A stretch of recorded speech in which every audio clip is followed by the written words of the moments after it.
جی مشائخ، تو میں یہ کہہ رہا تھا کہ اللہ رب العالمین کے ارادے کی دو قسمیں ہیں، ایک ارادہ کونیہ اور ایک ارادہ شرعیہ۔ اس کی بحث انشاءاللہ آگے آئے گی کہ اس دنیا میں جو کچھ بھی ہوتا ہے وہ سب کچھ اللہ کے ارادے ہی سے ہوتا ہے، لیکن اللہ کے ارادے کے اندر یہ ضروری نہیں کہ اللہ رب العالمین ان چیزوں کو پسند بھی کرتا ہو۔ جو چیزیں ہو رہی ہیں وہ سب چیزیں اللہ رب العالمین پسند بھی کرتا ہو، یہ کوئی ضروری نہیں ہے۔ اس کی تفصیل انشاءاللہ آگے آئے گی۔ تو یہاں پر کہنا یہ ہے کہ معتزلہ کا جو دوسرا اصول ہے عدل، اس سے یہ مراد لیتے ہیں کہ اللہ رب العالمین کے جتنے احکام ہیں وہ عقل اور حکمت کے تحت ہیں، اس لیے جو چیزیں عقل کے مطابق ہوتی ہیں وہ اللہ کو کرنا چاہیے، اور جو عقل کے مطابق نہیں ہے اس کا انکار کر دیتے ہیں۔ ٹھیک ہے مشائخ؟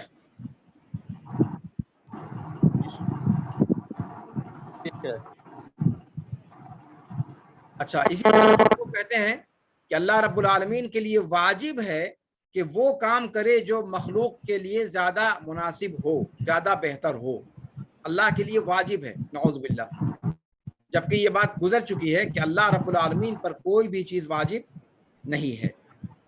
ٹھیک ہے مشائخ؟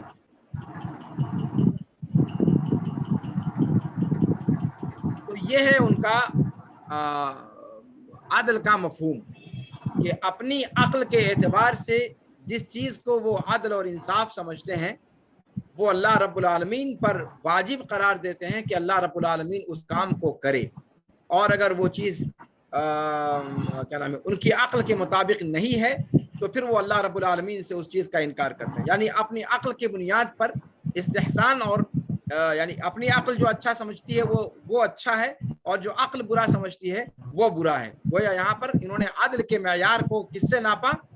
اپنی ناقص عقل سے، اپنی ناقص عقل سے۔ ٹھیک ہے مشائخ؟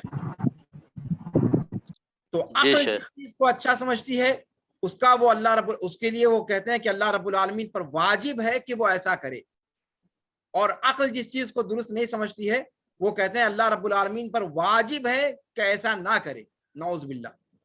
ٹھیک ہے مشائخ؟ یہ ہے ان کا معاملہ عدل کا۔ اس کے بعد ان کا تیسرا اصول ہے المنزلہ بین المنزلتین، جس کا تذکرہ آپ لوگوں کے سامنے گزرا۔ یہ آپ لوگوں کو معلوم ہے، اس سے پہلے بتا چکا ہوں کہ گناہ کبیرہ کے مرتکب کو یہ لوگ کیا کہتے ہیں؟ کافر کہتے ہیں۔ کافر کہتے ہیں کہ مرتکب کو یہ لوگ کافر کہتے ہیں۔ کسی نے زنا کر لیا، کسی نے شراب پی لیا، کسی نے سود کھا لیا، کسی نے جھوٹ بول دیا۔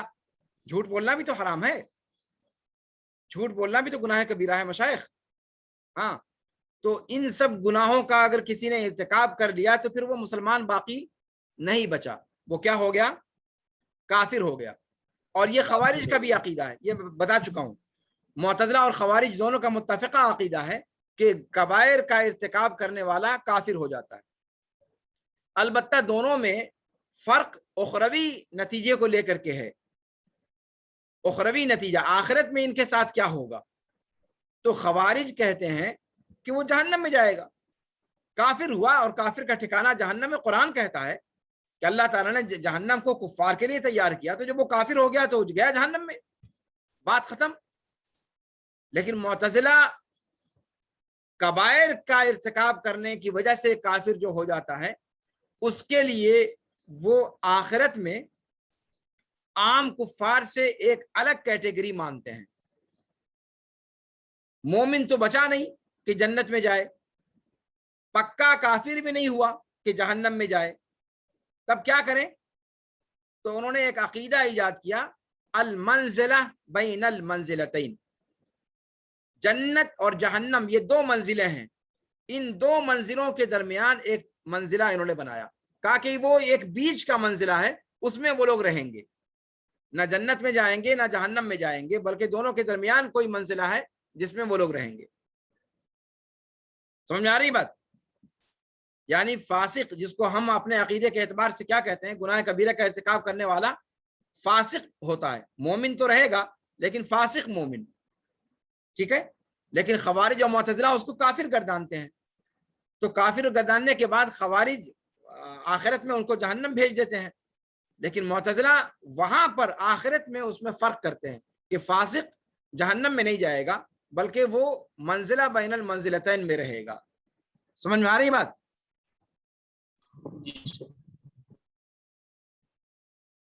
کہتے ہیں کہ اگر وہ اس دنیا میں کبیرہ کا ارتکاب کرنے کے بعد توبہ کر لیتا ہے اور اپنے ایمان کی طرف لوٹ آتا ہے تو اس کو مومن مانا جائے گا.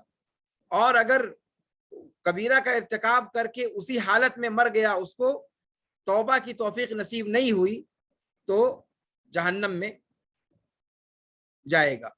یہ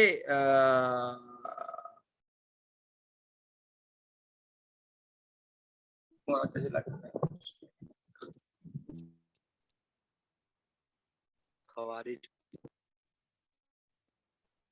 یہ منزلہ بین المنزلتین دنیا کے اندر وہ مانتے ہیں, آخرت کے اندر نہیں. یہاں انہوں نے کہا کہ دیکھیے کیا لکھا ہے کہ معتزلہ سمجھتے ہیں, ان کا عقیدہ ہے کہ فاسق کا دنیا کے اندر معاملہ یہ ہے کہ نہ اس کو مومن مانا جائے گا کسی بھی طریقے سے اور نہ کافر مانا جائے گا, بلکہ وہ ان دونوں منزلہ کے درمیان ایک منزلے میں ہے. اگر اس نے توبہ کر لیا اور اپنے ایمان کی طرف, تو وہ اپنے ایمان کی طرف رجوع ہو گیا اس کا, اگر توبہ کر لیا. اور اگر اب اسی پر اپنے فسق پر اصرار کرتا ہوا مر گیا تو وہ جہنم کے عذاب میں ہمیشہ ہمیش رہے گا. یہ ہے منزلہ بین المنزلتین کا مطلب. ٹھیک ہے مشائخ؟ آخرت کے انجام میں دونوں متفق ہیں, خوارج اور معتزلہ, کہ وہ ہمیشہ کے لیے جہنم میں ہوگا. لیکن دنیا کے اعتبار سے خوارج اس کو کافر کہتے ہیں, لیکن معتزلہ کبیرہ کے مرتکب کے تعلق سے کہتے ہیں کہ وہ منزلہ بین المنزلتین میں ہوگا جب تک کہ وہ توبہ نہ کر لے. اگر توبہ کر لیتا ہے تو پھر وہ مومن شمار ہوگا, اور اگر توبہ نہیں کرتا تو وہ کافر اور مومن کے درمیان والے منزلے میں رہے گا. اور اگر اسی پر مر گیا توبہ کی توفیق ملے بغیر تو اخروی انجام اس کا ابد الآباد کے لیے جہنم ہے. ٹھیک ہے مشائخ؟ واضح ہے منزلہ بین المنزلتین کا معنی؟